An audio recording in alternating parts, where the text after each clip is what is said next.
श्रीराम समर्थ. श्री गणेशाला, शारदेला, समर्थ सद्गुरूंना, सुतांना, सनकादिकांना, शुकाचार्यांना वंदन करून क्षणभर नामस्मरण करू. श्रीमद भागवत सारामृत कथेचे श्रवण करू. ओम नमो भगवते वासुदेवाय. ओम नमो भगवते वासुदेवाय. ओम नमो भगवते वासुदेवाय. ओम नमो भगवते वासुदेवाय.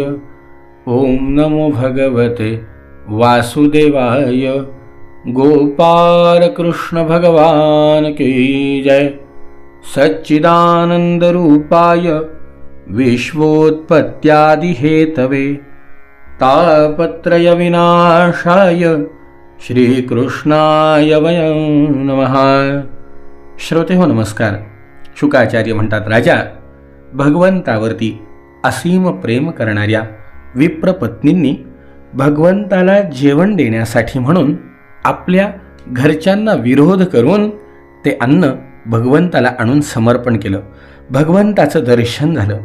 पुन्हा भगवंतांनी आपल्याला परत पाठवू नये अशी त्यांची इच्छा होती, पण भगवंतांनी असं न करता त्यांना आपल्या आपल्या गृहस्थाश्रमामध्ये पुन्हा जायला सांगितलं.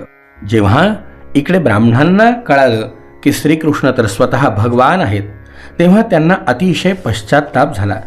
ते विचार करू लागले की जगदीश्वर भगवान श्रीकृष्ण आणि बलराम यांच्या आज्ञेचे उल्लंघन करून आम्ही फार मोठा अपराध केला आहे. ते तर मनुष्यासारखी लीला करीत असूनही परमेश्वरच आहेत. आपल्या पत्नींची भगवंताविषयी अलौकिक भक्ती असून आपण मात्र त्याबाबत अगदी कोरडे आहोत, हे लक्षात जेव्हा आलं तेव्हा त्यांना पश्चात्ताप झाला. आपली चूक कळाल्यावरती ते स्वतः मनोमन म्हणायला लागले, धिग्जन्मन स्त्रीवृद्विद्यान धिग्व्रतन धिग्बहुज्ञतान धिक्कुलं धिक्क्रियादाक्षम विमुखाये त्वधोक्षजे. मनातल्या मनात त्यांना वाटायला लागलं, अरे अरे, आम्ही भगवान श्रीकृष्णांना विन्मुख झालो, म्हणूनच आमचा जन्म काय, गायत्रीचा उपदेश काय, आमच्यावरती झालेले वेदाध्ययनाचे संस्कार काय, बहुश्रुतपणा, आमच्यात उच्च घराणे, कर्मकांड नैपुण्य या सर्वांचा काही उपयोग नाही, हे आम्हाला मिळून सुद्धा आमचा धिक्कार असो. नूनं भगवतो माया योगिनामपि मोहिनी. भगवंताची माया योगी लोकांनाही मोहित करते, हेच खरंय. म्हणून तर आम्ही मनुष्यांचे गुरु ब्राह्मण असूनही आमचा खरा स्वार्थ आम्हाला कळाला नाही. अरे अरे, पहा ना, या स्त्रिया असूनही जगद्गुरु श्रीकृष्णांबद्दलच्या अगाध प्रेमामुळे प्रपंच नावाचा मृत्यूचा पाशसुद्धा यांनी तोडून टाकला. यांचं उपनयन संस्कार झालेले नाही किंवा यांच्यावर कोणतेही संस्कार नाही, तरीसुद्धा नासान द्विजाती संस्कारो न निवासो गुरावपि न तपो नात्ममीमांसा न शौचन क्रिया शुभाः. यांनी गुरुकुलामध्ये निवास केला नाही की यांच्यावरती कोणते संस्कार झालेले नाही, तपश्चर्या केली नाही की आत्म्यासंबंधी काही विचार केला नाही. तसं पाहिलं तर यांच्यामध्ये तशी पवित्रताही नाही किंवा यांनी कोणतंही सत्कर्मही केलं नाही, तरीसुद्धा योगेश्वरांचे ईश्वर पुण्यकीर्ती भगवान श्रीकृष्णांच्या चरणी यांची दृढ भक्ती आहे. आणि आम्ही संस्कार वगैरेंनी संपन्न असून सुद्धा भगवंतावर आमचं प्रेम नाही, काय आमच्या जन्माचा उपयोग आहे. ननु स्वार्थ विमूढानां प्रमत्तानां गृहे हया अहो न स्मारयामास गोपवाक्यै सतांगतिः. गृहस्थीच्या कामात गुंतून आत्मकल्याणाला पारखे झालेल्या आम्हाला गोपाळांकरवी भगवंतानी आपली आठवण करून दिली. केवढीही त्यांची कृपा होती, पण तरीसुद्धा आम्हाला ती लक्षात आलं नाही. भगवान स्वतः पूर्ण काम असून भक्तांच्या मोक्षापर्यंत सर्व कामना पूर्ण करण्यास भगवंत समर्थ आहेत. आमच्यावर अहैतुक कृपा करण्याखेरीज आमच्यासारख्या क्षुद्र जीवांच्या बाबतीत त्यांचे दुसरे काय प्रयोजन असणार. त्यांना कशाची गरज आहे. खरं पाहिलं तर आमच्या कल्याणासाठीच त्यांनी भिक्षेच्या रूपामध्ये आम्हाला प्रसन्न करण्यासाठीच, ते कृपा करण्यासाठीच आमच्या दारात आले. पण आम्हाला ते लक्षात आलं नाही. म्हणून त्यांनी याच उद्देशाने केलेली ही लीला असतानाही आम्हाला का नाही कळाली? स्वतः लक्ष्मी इतर देवांना सोडून आणि आपली चंचलता, गर्व आदी दोषांचा त्याग करून ज्यांच्या चरणकमळांच्या निरंतर स्पर्शाच्या लोभाने ती भगवंताची सेवा करत असते, तेच प्रभू दुसऱ्याकडे अन्नाची याचना करतात. हे लोकांना भुलविणेच नाही का? स एव भगवान साक्षात विष्णुर्योगेश्वरेश्वरः. देश, काल, द्रव्य, मंत्र, अनुष्ठानाची पद्धत, ऋत्विज, अग्नी, देव, यजमान, यज्ञ आणि धर्म हे सर्व काही भगवंताचेच स्वरूप आहे.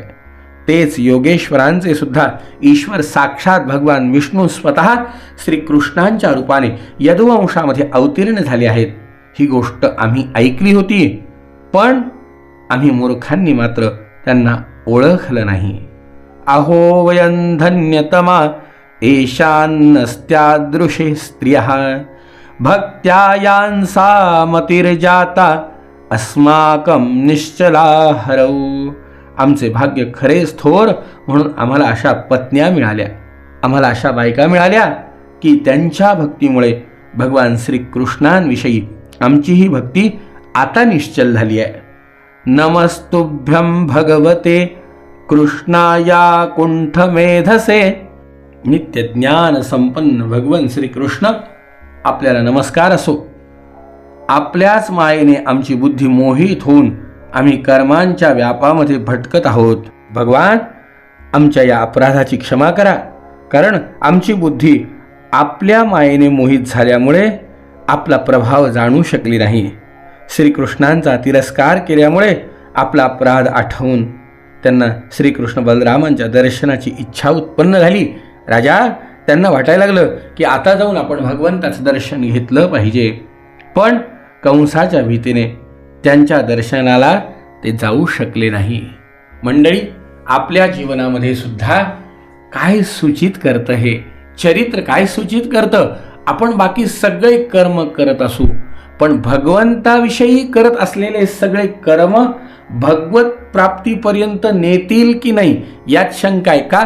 कारण आपण जर त्या कर्मांमध्येच अडकून बसलो तर बहुधा असं होतं, आपण केलेला नियम पूर्ण करण्याचाच आपला अट्टहास असतो. बरोबर आहे, ते झालंच पाहिजे, पण ते कर्म पूर्ण करत असताना ते कर्म ज्याच्यासाठी करतो, आपण पूजा करत असू, पारायण करत असू, स्तोत्र म्हणत असू, काय आम्ही जो विधी करत असू, हा विधी आम्ही ज्याच्यासाठी करतो, आम्हाला त्याच्याबद्दल भक्ती असणं गरजेचं आहे. आमच्या मनामध्ये त्याच्याबद्दल प्रेमभाव असणं गरजेचं आहे, कारण त्याशिवाय तर हे शक्य नाही. म्हणून तर म्हटलंय ना, भक्ती वाचून मुक्तीची मज जडली रे व्याधी विठ्ठला मीच खरा अपराधी. आमच्यासारखे अपराधी आम्हीच आहे. जर आम्हाला भक्तीशिवाय मुक्तीची अपेक्षा असेल, भक्तीशिवाय भगवत प्राप्ती अशक्य आहे. मंडळी, काहीही जरी केलं तरी त्या प्रत्येक कर्मामध्ये भक्ती असणं गरजेचं आहे. म्हणून तर आमच्या दासगणू महाराजांनी किती सुंदर सांगितलंय गजानन विजयामध्ये की भगवंताकडे जाण्याचे 3 मार्ग असते साचे. भगवंताकडे जायचे 3 मार्ग आहेत, भक्ती, कर्म आणि योग. पण हे तिन्ही मार्ग प्रेमाविण असता कामा नये.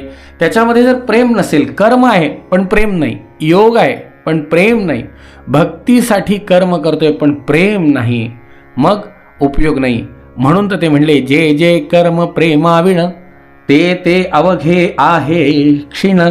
म्हणून प्रेमाचे रक्षण करणे तिन्ही मार्गात. भगवंताकडे जाण्याच्या प्रत्येक मार्गामध्ये प्रेम असणं महत्त्वाचं आहे. जोपर्यंत प्रेम नाही तोपर्यंत कार्य यशस्वी होऊ शकत नाही. म्हणून तर आम्हाला भगवंता तुझ्याविषयी प्रेम उत्पन्न झालं पाहिजे. आमच्या मनामध्ये तूच आमचा आहेस अशी इच्छा आमची झाली पाहिजे. दुसरी गोष्ट, मनाची अवस्था कशी झाली पाहिजे तर अवघा तूची हरी, तूची हरी, तू जीवन मी लहरी. म्हणून तर म्हणलंय ना, प्रभुजी तुम चंदन हम पाणी. भगवंताचे परम भक्त रोहिदास म्हणतात, प्रभुजी तुम चंदन हम पाणी, गम पाणी तुम चंदन हम पाणी. जाकी अंग अंग बास समानी, जाकी अंग अंग बास समानी. प्रभुजी तुम चंदन हम पाणी. प्रभुजी तुम घन बन हम मोराय. तुम्ही घन मेघ, अहो तुमच्यातनं वर्षवणारं पाणी, जैसे चितवत चंद्र चकोरा.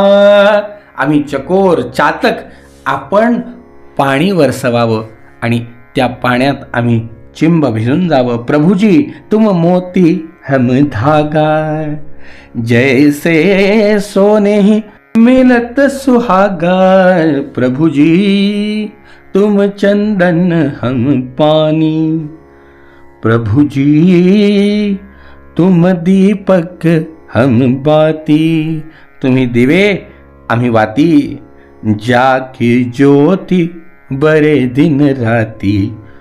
प्रभुजी तुम स्वामी हम दासा.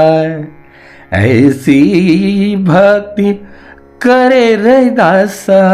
प्रभुजी तुम चंदन हम पाणी.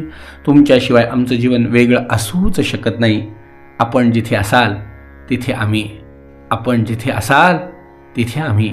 आमचं मन बुद्धी आमचे पंच ज्ञानेंद्रिय पंच कर्मेंद्रिय प्रभो आपल्या सेवेमध्ये असावे अशी आमची इच्छा आहे. शुकाचार्य म्हणतात, राजा अशा प्रकारे जेव्हा भक्ती माणूस करतो त्यावेळेला भगवत प्राप्ती सहज आहे, अगदी सहज. मला सांग राजा, त्या गोपींनी काही केलं नाही तरीसुद्धा भगवंताची अलौकिक कृपा त्यांना मिळाली. यज्ञ करणारे पतीसुद्धा भगवत प्राप्ती करू शकले नाही. भगवंताच्या दर्शनाला त्यांना जायचं होतं, इच्छा झाली, पण ते नाही गेले. का नाही गेले? तर कुठेतरी व्यावहारिक दृष्टिकोन आडवा आला. म्हणून राजा, भगवत प्राप्ती करता सगळ्यात महत्त्वाचं काय असेल तर भक्ती आहे. आणि जेव्हा भगवंताची कृपा प्राप्त होते तेव्हा त्या भक्तीतून अलौकिक अशी शक्ती प्राप्त होती, भगवत कृपा प्राप्त होती. आणि त्या भगवत कृपेने जीवन धन्य होतं. कुणाकुणाचं झालं आणि कशा प्रकारे झालं राजा उद्याच्या चरित्रामध्ये ऐकण्याचा प्रयत्न करू. जय जय रघुवीर समर्थ.